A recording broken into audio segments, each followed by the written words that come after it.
Bar association senior న్యాయవాది పెద్దలు గౌరవనీయులు పోచయ్య గారు, రామారావు గారు గారు, వేదిక ముందున్నటువంటి సహచర న్యాయవాద మిత్రులందరూ కూడా పేరు పేరున నమస్కారం. నేను అనుకోకుండా ఒక కేసు గురించి వచ్చిన ticket has not been announced officially, కాబట్టి నేను కొలిగ్ అడ్వకేట్గా అందరు వెళ్తామంటే బార్లోకి వెళ్తామని వచ్చింది తప్ప ఇప్పుడే రఘునందన్ రావు డిక్లేర్ అయిపోయినాడు, రఘునందన్ రావు గెలిచిపోయిందనంటే మా పోచన్న సమస్యలన్నీ నా పోచన్న తప్పకుండా గెలిచిన తర్వాత మీరు చెప్పిన ప్రతి అక్షరాన్ని గుర్తుపెట్టుకుంటారు. ఖచ్చితంగా మీ దగ్గరికి వస్తాను. మెదక్ పట్టణాభివృద్ధి కోసం, మెదక్ జిల్లా అభివృద్ధి కోసం మీలాంటి సీనియర్ల సలహాలు చూశాను. ఎందుకంటే not only from Telangana movement 2001, అంతకంటే ముందు కూడా అన్న క్రియాశీల రాజకీయాల్లో తెలుగుదేశం లాంటి ఒక పార్టీలో చాలా కాలం నుంచి ఒక సీనియర్ నాయకునిగా, కార్యకర్తగా, ఎప్పుడో ఎమ్మెల్యే కావాల్సినాడు. దురదృష్టం ఇంకా కార్యకర్తగానే మిగిలిపోయాడు. మేము కొంత ట్రై చేసినాం 2001 తర్వాత, but unfortunately we would not succeed. So చాలా మంది కష్టపడతా ఉంటాం రాజకీయాల లోపల, కొందరికి అవకాశాలు కలిసి వస్తూ ఉంటాయి. నాకు వచ్చిన తర్వాత కొద్దిగా నాకు ఒక అవకాశం దొరికి మొన్న 3 సంవత్సరాలు ప్రజల ఆశల మేరకి, ఆకాంక్షల మేరకి రఘునందన్ రావు అంటే వాయిస్ ఆఫ్ వాయిస్లెస్, ఎవరి గొంతు అయితే అసెంబ్లీలో వినబడడానికి అవకాశం లేదో వాళ్ళందరి గొంతులో ఉండడానికి, అది హోంగార్డా, లేకపోతే అంగన్వాడీ టీచరా, లేకపోతే స్కూళ్ళల్లో పనిచేసే స్కావెంజర్లా, ఇట్లా ప్రతి ఇష్యూని కూడా నాకు మా దుబ్బాక ప్రజలు ఇచ్చినటువంటి అవకాశాన్ని వినియోగించుకొని కష్టపడ్డాను. మీ అందరి ఆశీస్సులతో రేపు నేను ఉన్నటువంటి నన్ను ఆశీర్వదించి మెదక్ పార్లమెంట్కి పోటీ చేయమంటే మీ అందరి ప్రేమ, అభిమానం, సహాయ సహకారాలు, ఆశీస్సులు మనస్ఫూర్తిగా అందివ్వాలని మీ కొలిగ్ అడ్వకేట్గా ఖచ్చితంగా మెదక్ పార్లమెంట్కి గతంలో పార్లమెంట్లో గెలిచిపోయినటువంటి వాళ్ళు ఇచ్చిన గౌరవం ఎంతుందో మీకు అందరికీ తెలుసు. దానికి భిన్నంగా దుబ్బాక నుంచి గెలిచిపోయిన రఘునందన్ రోజు పొద్దున్న లేస్తే దుబ్బాక అనేటువంటి పేరును అసెంబ్లీలో ఎట్లా వినిపిస్తున్నాడు.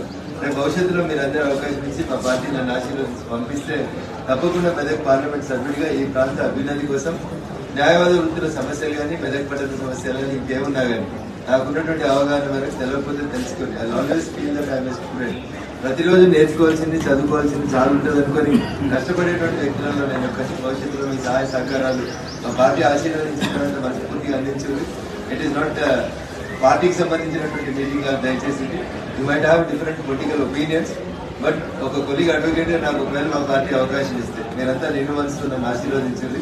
ఖచ్చితంగా ఆ పార్లమెంట్ అనేటువంటి పెద్దల సభకు పోయిన సందర్భంలో కూడా ఖచ్చితంగా మెదక్ పార్లమెంట్ సభ్యుడిగా మనందరి మెదక్ ప్రజలందరి యొక్క ప్రేమ అభిమానాన్ని చూరగొని ఈ ప్రాంత సమస్యలు పరిష్కారం చేసేందుకు 100% ప్రయత్నం చేస్తా.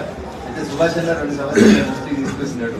తప్పుడు నాది కాదు, అంత సమస్య నా ముందు కాదు, ఈ పార్టీగా రిప్రజెంట్ చేయాల్సినటువంటి బాధ్యత సుభాష్ అన్న మీద ఉండే.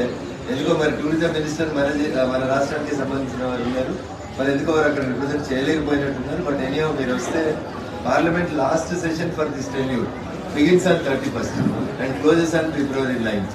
ఇందాక సార్ గారు మాట్లాడుతూ స్టేడియంకి సంబంధించి, అథ్లెటిక్ అసోసియేషన్కి సంబంధించి కొన్ని సమస్యలు వారి దృష్టికి తీసుకొచ్చినారు.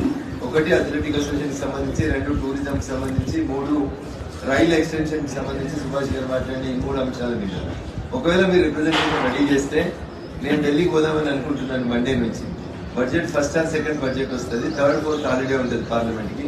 5th to 9th ఢిల్లీ పోదామంటే మీరు ఎవరైనా రిప్రజెంటేటివ్స్ వస్తా అంటే definitely I will be available in Delhi. ఈ సమస్యలు ఏమైనా ఉంటే చివరి సెషన్ కాబట్టి అందరు కేంద్ర మంత్రులు అందరూ ఉంటారు కాబట్టి వారి దృష్టికి తీసుకుపోదాం. పాసిబుల్ ఉంటుంటే ఈ ఢిల్లీలోనే ఏమైనా సంతకాలు పెట్టడానికి అవకాశం ఉంటే పెట్టిద్దాం. నో డౌట్ 3వసారి కూడా అదే నరేంద్ర వస్తున్నారు, 3వసారి కూడా బీజేపీ అధికారంలోకి వస్తుంది. ఇక్కడ కూడా పార్టీలు వేరైనా కానీ చాలా మంది మిత్రులు కలిసినప్పుడు ఏం చెప్తున్నారంటే దేశం కోసం అయితే ఈసారి నరేంద్ర మోడీ గారికి ఓటేస్తాం, 3వసారి కూడా వారినే గెలిపిస్తాం అనేటువంటి ఫీల్ చదువుకున్న వాళ్ళ దగ్గర నుంచి, పామరుల దగ్గర నుంచి పండితుల దాకా అదే ఒపీనియన్ కనబడతా ఉంది. కాబట్టి తప్పకుండా మీరు కోరుకున్న రీతిలో మీ ఆకాంక్షల మేరకి పార్టీ అవకాశం ఇచ్చి మీ ఆశీస్సులతో గెలిచి పార్లమెంట్కి పోతే ఖచ్చితంగా మీ అందరి గౌరవం పెంచేలాగా పనిచేస్తారని చెప్పి తెలియజేస్తూ, ఒకవేళ ఎన్నికల షెడ్యూల్ వచ్చిన తర్వాత తక్కువ టైంలో మిమ్మల్ని వ్యక్తిగతంగా కలవలేకపోతే కూడా ఇదే మా ఎన్నికల ప్రచారం ఆశీర్వదించాలని పెడతాను. యాక్చువల్గా నేను ఒక 324 కంటెస్టెడ్ కేసులో ఈరోజు క్లాస్ కోసం అని వచ్చిన తర్వాత మిత్రులందరినీ మరే ఇందాక వచ్చిన మా వాళ్ళందరినీ కలువంటే ఖచ్చితంగా సీనియర్ల ఆశీస్సులు తీసుకోవాలనే ఉద్దేశం కొద్ది ఒక 5 నిమిషాలు మేము కలవడానికి టైం అడిగినాను. పెద్ద మనసుతో అంగీకరించి మీ బిజీ షెడ్యూల్లో కూడా సహకరించిన ప్రతి న్యాయవాద మిత్రులకి, బార్ అసోసియేషన్ పెద్దలందరూ కూడా మరొకసారి శిరస్సు వంచి నమస్కారాలు తెలియజేసి సెలవు తీసుకుంటాను. ఈ వీడియో మీకు నచ్చినట్టయితే లైక్ చేయండి, 10 మందికి షేర్ చేయండి. అలాగే కామెంట్ల రూపంలో మీ అభిప్రాయాలను మాతో పంచుకోండి. Nationalist hub group of channels ను సబ్స్క్రైబ్ చేసుకుని తెలుగునాట జాతీయవాద జర్నలిజాన్ని ప్రోత్సహించండి. ఈ వీడియో కింద ఉన్న బెల్ ఐకాన్ పై క్లిక్ చేయడం మర్చిపోవద్దు.